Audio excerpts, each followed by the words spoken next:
is I will work maybe 25 hours a week, right? And that'll give me about $15,000 an hour, right? Sorry, a year.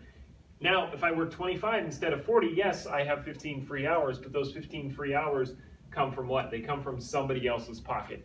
Now, I have students, so one of them wrote me, and he says his family has 20 employees at their small business, and was asking if prices are going to go up. And I said, unquestionably, prices are going to go up.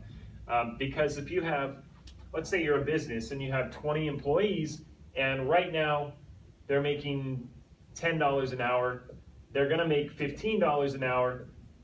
That's $5 per hour, per employee hour, right? Per employee per hour. 20, so 20 times 5 is 100, right? So that's per employee per hour. That's $100 times the full-time is 2,000 hours. 2,000, just add those two zeros, right? What do I get? I get $200,000. Okay. So that family is going to have to come up with $200,000. Where's that money going to come from? I'm pretty sure that they're not making that much in profit right now, right? So that means prices are going to go up. So yes, you get a raise, but your money buys less because price of things go up. But that's a little bit outside of here. He says they won't go up. He says that later in this video. So. But again, I just go back to, there's no reason to think it's actually going to pull people out of poverty. Not to mention, that's not what minimum wage is supposed to do. All kinds of issues with that, I think I won't go too much deeper into. Some employers now pay wages that don't lift their employees out of poverty.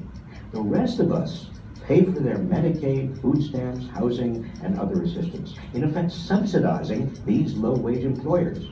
Some, like McDonald's, actually advise their employees to use this is what I was talking about basically, because their pay is just there's no reason to think that they're going to stop the Some subsidies. jobs may be lost if the minimum is raised to $15, but many more people will be lifted out of poverty. And because low-wage workers will have more money to spend, their spending will create many more jobs.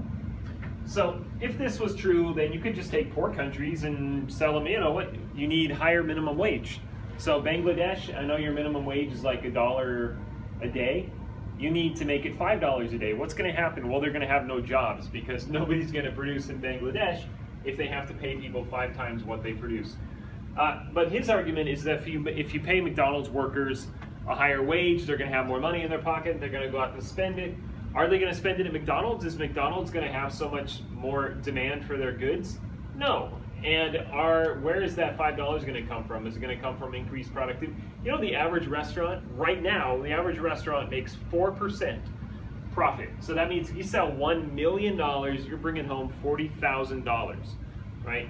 So remember that $200,000 number? I already calculated it probably would cost your typical restaurant $100,000 to $200,000 per year to go from $10 to $15 an hour. Actually, I think it was just 9 to 12, so just a $3 raise. So to go from $12 to $15 an hour is going to cost your typical restaurant at least $100,000. They only make $40,000 in profit. They're going to be $50,000 in the hole now, $50,000 to $60,000 in the hole now. And so, where is that money going to come from? Well, it's not going to come from increased business. Not that much business. People can only eat so much McDonald's. So this is a really fallacious argument that they're just going to have so much more demand that they're going to, because if business people believed that there was any validity to that, they would do it on their own. You could just tell them, hey, look, give your people a raise, and voila, your business is going to boom. But everybody knows that's false. In fact, the people that push for the minimum wage, we have a guy up here, Nick Hanauer. He's at TED Talk. He's got all kinds of things. He pushed really heavy. He's a billionaire. He pays his employees $10 an hour. He pays them the minimum wage. They ask him, why won't you pay them $15 an hour that you think everybody else should? He said, well, I can't be competitive if I did that. So it really shows the hypocrisy of that guy. He's a billionaire. He won't pay his employees more than minimum wage, but he wants everybody else to. So. 5. Such a wage increase is more likely to come out of profits than be passed on in higher prices. Well, there is a lot, if you're in fast food or something, there is a lot of competition. The profit margins are very small, so they don't have the profits to pay them. NPR Planet Money did a thing on pretzels, and they talked about how that really just isn't how it works. That's up on, should be up on Canvas. I'll definitely make sure it's up there. NPR Planet Money pretzels. Hey, sorry, I have people around here, so whatever that is. But anyways, what they do is the woman, she owns a bunch of Auntie Anne's, and she talks about how she used to profit share, but she doesn't do that anymore because she had to pay him a higher minimum wage. Same with Jose, and that was only like $12 an hour or something. But the profits simply are just not there. There is no way that anybody's making that much profit. Again, I mentioned a typical restaurant. They're going to have to go up $100,000 to $200,000. You think they're making $200,000? They're not. So. Because most employers of low-wage workers are in intense competition for customers. 6. Since Republicans will no doubt try to push Democrats to go even lower than their $10.10 proposal, it's doubly important to be clear about what's right in the first place. Tell me, is it really right to make other people pull money out of their pocket? I don't see why that's right. You know, this is kind of the first couple of discussion boards talked about this. Is it greedy to want to keep the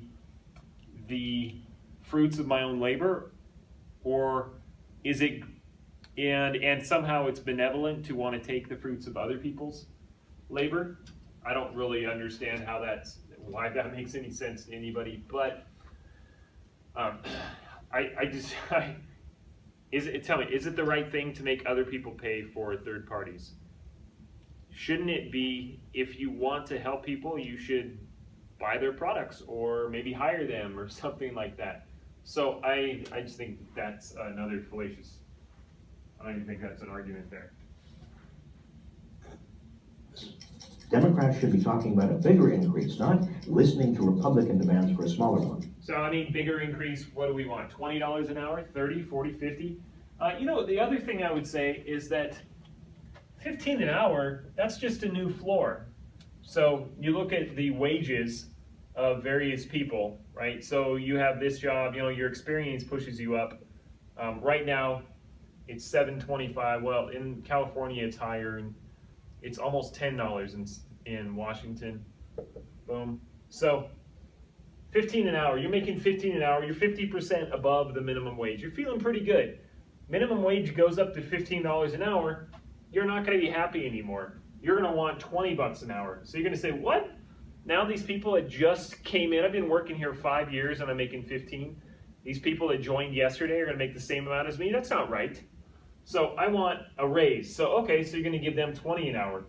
People making 20 an hour say, wait a minute, I've been here 10 years. The guy that's been here 5 years, he's going to get paid just as much as me. And so on and on it goes. How high will it go? I don't know. But I certainly know people making 15, 20, 25 right now are not going to be happy with the money that they make today, tomorrow, when everybody's making 15.